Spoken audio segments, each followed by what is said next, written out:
नमस्कार, मैं हूं आलोक जोशी और आप देख रहे हैं माइंड योर बिजनेस। लेकिन उससे पहले आपसे आग्रह है कि अगर अभी तक आपने मेरा यूट्यूब चैनल वन आलोक जोशी सब्सक्राइब नहीं किया है तो सब्सक्राइब का बटन दबा दें। इस वीडियो को शेयर भी करें, लाइक भी करें, साथ में घंटी बजाएं ताकि आपको खबर मिल जाए जब मेरा नया वीडियो आए या मैं लाइव आऊं। सत्यहिंदी.com एक मुहिम है सच की आवाज को मजबूत करने की, सच की आवाज को लगातार उजागर करते रहने की। आपसे आग्रह है कि सत्य हिंदी का साथ दें, सच की इस मुहिम में साथ आएं और सत्यहिंदी.com के सदस्य बनें। इस वीडियो के डिस्क्रिप्शन बॉक्स में एक लिंक है जिस पर क्लिक करके आपको सदस्यता अभियान की पूरी जानकारी मिल सकती है और आप सदस्य बन सकते हैं। मुझे लगता है थोड़ा सा जो इनकम टैक्स का मामला आज हुआ है उसमें कुछ ऐसा है जो साफ साफ नहीं है, जो पर्दे में है, और वो क्या है ये वक्त के साथ सामने आएगा। लेकिन जो मेरे विचार हैं, आप अगर जानना चाहते हैं तो मैं आपको बता देता हूं कि आज के अनाउंसमेंट पर जो नया टैक्स सिस्टम है उस पे मेरे क्या विचार हैं, मैं क्या सोचता हूं। हाँ, टैक्स चार्टर क्योंकि आप लोगों ने कहा तो मैंने सोचा कि उसको मैं सामने खोल लेता हूं और उसके साथ में बात की जाए। हमारे ये फाइनेंस मिनिस्ट्री की तरफ से जो डॉक्यूमेंट आया है उसमें ये बताया गया है साहब, ये कहता है कि ये चार्टर ये बताता है आपको, मतलब टैक्स देने वाले को, कि आप हमसे यानी टैक्स डिपार्टमेंट से या सरकार से क्या उम्मीद रख सकते हैं और हम आपसे क्या उम्मीद रखते हैं। जो आपके अधिकार और कर्तव्य, सीधी बात है कि जो आम नागरिक के अधिकार और कर्तव्य का जैसे सिद्धांत है उसी तरह से टैक्स पेयर के क्या अधिकार हैं और क्या कर्तव्य हैं। फिर उसमें कुछ डेफिनेशंस दी गई हैं। फिर राइट क्या है बता देता हूं उसमें, कि आप फेयरनेस और इम्पार्शियलिटी के साथ आपके साथ व्यवहार हो, आपको एक ईमानदार और टैक्स कंप्लायंट आदमी माना जाए जब तक कि इसके खिलाफ सबूत ना हो सरकार के पास, और आपको निश्चित जानकारी दी जाए, जो भी जानकारी, मतलब आपको आश्वस्त रखा जाए, और आपको टैक्स विभाग से, टैक्स डिपार्टमेंट से कोई सहायता और सूचना चाहिए तो वो मिले, और जो आपका सही टैक्स है उससे ज्यादा आपसे भुगतान न लिया जाए, ये आपका अधिकार है।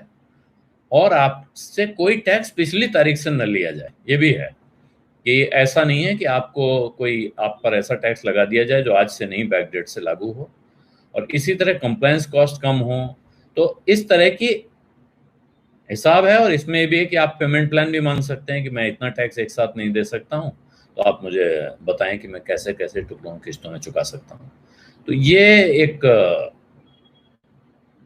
राइट्स हैं, इसमें 14 पॉइंट्स हैं, और उसके बाद 6 पॉइंट्स हैं जिसमें आपके दायित्व बताए गए हैं कि भाई आप ईमानदार रहेंगे, आप कंप्लायंट रहेंगे, और जब भी आप टैक्स विभाग से बात करेंगे तो सहयोग करेंगे, और अपने कानून के हिसाब से अपना हिसाब किताब पक्का रखेंगे, और पक्का अपना रिटर्न वगैरह फाइल करेंगे और अपने भुगतान करेंगे जो जो तारीखें हैं उस पर। और अगर आपकी परिस्थितियों में कोई बदलाव होता है तो आप टैक्स डिपार्टमेंट को उसकी जानकारी देकर रखेंगे, और अपनी टैक्स के दायित्व, ये जो ऊपर 5 दायित्व बताए गए हैं, जो जिम्मेदारी हैं आपकी, उनका ब्यौरा रखना, उनकी जानकारी रखना आपका काम है। और अगर आप ये जानकारी, ये दायित्व पूरे नहीं करते हैं तो आपके साथ क्या हो सकता है, आपके खिलाफ क्या कार्रवाई हो सकती है, ये भी पता करना आपका दायित्व है। तो कुल मिला के नट शेल में ये जो चार्टर के बारे में आप जानना चाहते थे वो चार्टर है ये। मेरा ख्याल है बिल्कुल अच्छी तरह से, बढ़िया तरीके से लिखा गया है। दूसरा जो मुझे बात लगी कि इसमें जितनी बातें हैं, एक इसमें कोई नई बात है नहीं। दूसरी जो बात बताई गई पहले कि साहब ट्रांसपेरेंसी होगी, फेसलेस होगा, जितनी बातें थी और प्रधानमंत्री ने भाषण दिया उस पर, वो सारी बातें पहले से आपको पता थी, कम से कम मुझे तो पता थी, और मुझे किसी सूत्र से, किसी गोपनीय दस्तावेज से पता नहीं थी। अखबारों में, टेलीविजन चैनल में आई हुई जानकारी की तरह पता था। ठीक है। दूसरी बात हुई कि साहब सम्मान, ऑनर दी ऑनेस्ट वाला जो उसमें है, मैंने एक जगह लिख के रखा हुआ है, वो निकाल लेता हूँ। हाँ, जी, हाँ। तो ये है, ये तो हुई ट्रांसपेरेंट टैक्सेशन, जो जिसके बारे में मैंने बताया कि इसमें जितनी बातें हैं कि ये फेसलेस होगा, ऑनलाइन होगा, आप यहाँ भरेंगे, अफसर आपको कौन एसेस करेगा आपको पता नहीं होगा, ये सब जानकारियां पहले से आ गई थी। आज सिर्फ औपचारिक ऐलान हुआ कि आज से लागू हो गई है, और उसमें अपील का सिस्टम सिर्फ 25 सितंबर से लागू होगा। और दूसरी चीज है ऑनरिंग द ऑनेस्ट, यानी ईमानदारी का सम्मान।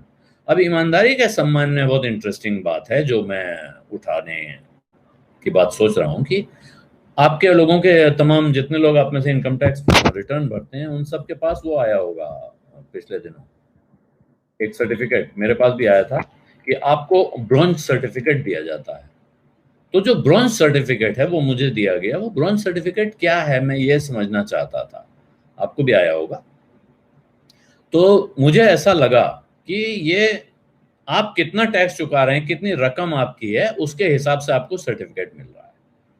तो अब मैं गोल्ड सर्टिफिकेट लेने के लिए जो मेरा टैक्स बनता है उसका 3 गुना 5 गुना तो चुकाऊंगा नहीं, टैक्स उतना ही चुकाऊंगा ना जितनी मेरी कमाई होती है उसके हिसाब से। या मैं सरकार मुझे एक बढ़िया सर्टिफिकेट देने वाली है, इस लालच में ज्यादा टैक्स भरूंगा। फिर कहा गया है कि सरकार आपको रेलवे रिजर्वेशन में सुविधा दे सकती है, आपको एयरपोर्ट पर जाने पर लाउंज की फैसिलिटी मिल सकती है अगर आपकी कैटेगरी अच्छी है ईमानदार टैक्स पेयर में। और कुछ ऊपर की उड़ान यह है कि हो सकता है कि प्रधानमंत्री कुछ लोगों को बुलाकर चाय पिए उनके साथ। तो अब मेरा प्रश्न यह है कि अगर आप अमाउंट के हिसाब से ये कैटेगराइजेशन करेंगे, किसने कितना पेमेंट किया है, तो वो जाहिर है जिसकी कमाई ज्यादा होगी वो ज्यादा टैक्स देगा, और उसको ही गोल्ड और सिल्वर कैटेगरी या प्लेटिनम कैटेगरी या उससे ऊपर की कैटेगरी के सर्टिफिकेट मिलेंगे।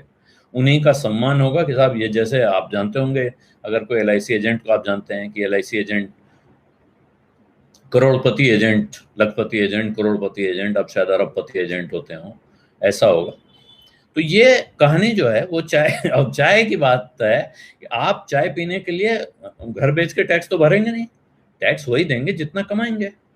उसमें ईमानदारी का पैरामीटर कैसे बदलेगा कि ये आदमी ज्यादा ईमानदार है, ये आदमी कम ईमानदार है, ये समझना जरा गुत्थी बन रही है, मुश्किल बन रहा है। इसलिए ये समझने की कहानी है। और इसीलिए उसमें, और जो लोग ऊपर की कैटेगरी के हैं जो बहुत मोटा टैक्स देते हैं, वो ऑलरेडी उनमें जो टॉप के टैक्स पेयर हैं वो तो ऐसे ही प्रधानमंत्री के साथ बीच बीच में चाय पिया करते हैं। आपको पता ही होगा कि जब कोई बड़ा मौका होता है, कोई महत्वपूर्ण बैठक होती है, आप जिन बड़े बड़े उद्योगपतियों को वहां बैठा देखते हैं वही इस मामले में भी आपको वहां बैठे मिलेंगे। एयरपोर्ट पर लाउंज, उनके लिए वैसे उसके दरवाजे खुले हुए हैं, बिजनेस क्लास ट्रेवल करते हैं, प्राइवेट जेट में ट्रेवल करते हैं, उनको लाउंज की सुविधा कैसे, हमारे जैसे लोगों को भी जिनके पास कोई खास क्रेडिट कार्ड है उनको भी आजकल लाउंज में एंट्री हो जाती है। तो इसमें कौन सी बड़ी बात है? इसलिए ये सुविधा देना, ये मार्केटिंग गिमिक ज्यादा लग रहा है, जैसे मॉल में होता है कि आप ये खरीदारी करेंगे तो आपको ये वाला कार्ड मिलेगा। ये किसी कंपनी की मार्केटिंग स्कीम के लिए तो ठीक है, लेकिन एक देश अगर अपने खजाने के हिसाब से, अपने रेवेन्यू के हिसाब से ये बात करे, मुझे थोड़ी सी ये बात विचित्र लग रही है कि इसमें हम ये दे देंगे। एक चीज जो इसमें अंत में आती है, जो प्रधानमंत्री ने अंत में उठाया, उन्होंने कहा साहब पिछले 6-7 साल में देश में इनकम टैक्स रिटर्न भरने वालों की गिनती बढ़कर 2.5 करोड़ हो गई है, 2.5 करोड़ की बढ़ोतरी हुई है। लेकिन अब भी 130 करोड़ के देश में सिर्फ 1.5 करोड़ लोग ही इनकम टैक्स जमा करते हैं। ये तो 1.5 करोड़ लोग हैं, और इनमें से भी अगर आप पूछेंगे कि 5 लाख देने वाले या 1 करोड़ से ऊपर की कमाई दिखाने वाले कितने हैं, तो बिल्कुल हैरान कर देने वाला आंकड़ा है। 1 करोड़ से ऊपर की कार खरीदने वाले लोगों से कम गिनती है उन लोगों की जो 1 करोड़ रुपए से ऊपर की कमाई दिखाकर उस पर टैक्स देते हैं। तो ये वास्तव में चिंता करने की बात है, और प्रधानमंत्री ने कहा है कि इस पर हम सबको चिंतन की जरूरत है। देश को आत्मचिंतन करना होगा। जो टैक्स देने में सक्षम हैं लेकिन टैक्स नेट में नहीं है, उन्हें स्वप्रेरणा से आगे आकर टैक्स भरने की ओर बढ़ना होगा। अब ये जो स्वप्रेरणा है, ये कहानी जरा फिर मुझे पेचीदा लग रही है, इसकी ये गुत्थी है थोड़ी। आप लोगों को अगर याद होगा कि LPG पर सब्सिडी छोड़ने के लिए एक ऐसी अपील हुई थी कि आप SMS पे लिख दीजिए कि मैं छोड़ रहा हूं, आई गिव अप टाइप कुछ था। और तमाम लोगों ने छोड़ भी दी उत्साह के साथ, बहुत से लोगों ने नहीं छोड़ी, जैसे मैंने नहीं छोड़ी। मैंने देखा कि देखता हूं कब तक ये नहीं छूटेगी और क्या इससे कितना फर्क पड़ रहा है। मैं इसको एसेस भी करना चाहता था। एक दिन अचानक ऐलान आ गया कि भाई आप लोग अगर इनकम टैक्स पेयर हैं तो अब आपकी सब्सिडी गई। तो वो जो वॉलंटरी जिन्होंने छोड़ी थी और जिन्होंने वॉलंटरी नहीं छोड़ी थी, उन सब पर ये मामला लागू हो गया। आज की तारीख में जब इनकम टैक्स फॉर्म पहले से भर कर आएगा, इनकम टैक्स रिटर्न का फॉर्म प्री फिल्ड आएगा, उसमें बहुत सारी जानकारी भरी हुई होगी। फॉर्म 26A जो टैक्स डिडक्शन का फॉर्म आता है, वो उसमें इतनी जानकारियां जोड़ दी गई हैं जो पहले नहीं थी। तमाम लेन देन ऑनलाइन हो रहे हैं, ट्रांजैक्शन ऑनलाइन हो रहे हैं, उनका हिसाब ऑनलाइन रखा जा रहा है, वहां आपका पैन कार्ड, वहां आपका आधार कार्ड, तमाम चीजें मांगी जाती हैं। यानी करीब करीब सब कुछ दिख रहा है जो आप कर रहे हैं। वहां ये मामला कब तक अपील पर रहेगा और कब ये अपील से आगे बढ़ जाएगा, ये एक सोचने वाली बात है, और जिस पर मुझे लगता है कि ध्यान देने की जरूरत है। किसी भी दिन ये हिसाब हो सकता है। ये बात सही है कि जो लोग टैक्स देते हैं, उस टैक्स देने से ही, टैक्स से इस देश की सारी सरकार चलती है, इस टैक्स से ही देश में सारे विकास कार्य होते हैं। लेकिन ऐसा लग रहा है कि इनकम टैक्स ही सब कुछ कर रहा है। जीएसटी का हिसाब, ऐसा लगता है कि जो आदमी इनकम टैक्स देता है सिर्फ वो टैक्स पेयर है। ये बात तो सच नहीं है ना। जो बिस्किट खरीद रहा है, जो टॉफी खरीद रहा है, कुछ भी लेन देन कर रहा है आज की तारीख में बाजार में जाके, वो जीएसटी भर रहा है। और जो जीएसटी भर रहा है वो कहां जा रहा है? वो टैक्स पेयर नहीं है। मैंने आटा खरीदा, उस पर टैक्स दिया, मैंने गेहूं खरीदा, उस पर टैक्स दिया, मैंने कपड़े खरीदे, इन पे टैक्स दिया। ये सब, और ये सब दे रहे हैं। तो टैक्स पेयर तो भाई पूरा देश है ना। फिर आप किसको टैक्स पेयर कहते हैं और किसको टैक्स पेयर नहीं कहते हैं? और एक तरह का आप नई वर्ण व्यवस्था पैदा कर रहे हैं। बहुत सारे लोग इस अभिमान में जीते रहते हैं कि हम तो टैक्स पेयर हैं। कितने लोग हैं और कितना टैक्स दे रहे हैं, हिसाब लगा लीजिए। तो ये जरा फंसाने की बात है। और दूसरी बात यह है कि अब जो इनकम टैक्स का छापा पड़ेगा वो कैसे पड़ेगा? अभी तो ये हो गया कि इनकम टैक्स के अफसर आपके शहर में हो नहीं हो जरूरी नहीं है, किसी दूसरे शहर में हो तब भी चल जाएगा। तो ये कथा साफ नहीं हो रही है। आज का इतना बड़ा आयोजन किस लिए था, ये मेरी समझ में नहीं आया। आपकी समझ में आया हो तो बताइए मुझे। लेकिन उसमें जो बात समझ में आई, जहां पे आपको ध्यान देना है, ध्यान रखना है, जहां आगे कोई खबर आ सकती है, जहां लोग, बहुत सारे लोग उम्मीद कर रहे थे, कल के चैट में बात थी, बहुत से लोग कह रहे थे कि लगता है मिडिल क्लास को अब कुछ राहत मिलने वाली है। जो लोग टैक्स पेयर लोग हैं, जो जैसा मैंने कहा इनकम टैक्स पे करने वाले लोग अपने को टैक्स पेयर मानते हैं, उनको कोई राहत भी मिल सकती है क्या? तो वो राहत वाली उम्मीद तो मेरा ख्याल है अब दिमाग से निकाल देनी चाहिए, हाल फिलहाल कुछ समय के लिए, कम से कम तब तक के लिए जब तक कि कोरोना का अंत आपको सामने दिखने न लगे। टीके की शक्ल में आए या इलाज की शक्ल में आए या बीमारी गायब हो जाए, इन तीन में से एक चीज जब तक सामने नहीं आ जाती है, तब तक किसी तरह का नया राहत आप मिडिल क्लास वाली मत सोचिए।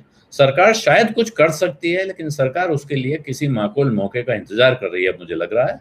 और वो कोई बहुत नासमझी का काम भी नहीं है मेरी समझ से। इस वक्त एक ही काम हो सकता है जिससे बड़ा धक्का लग सकता है इकोनॉमी को, वो जो दुनिया की सारी सरकारें कर रही हैं।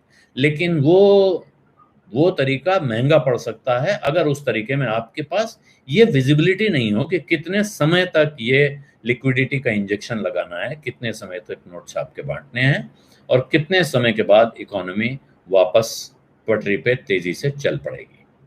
अब मुझे इजाजत दीजिए। एक बार फिर आग्रह करूंगा कि इस वीडियो को लाइक कीजिए, शेयर कीजिए और मेरे चैनल वन आलोक जोशी को सब्सक्राइब कीजिए। धन्यवाद, नमस्कार।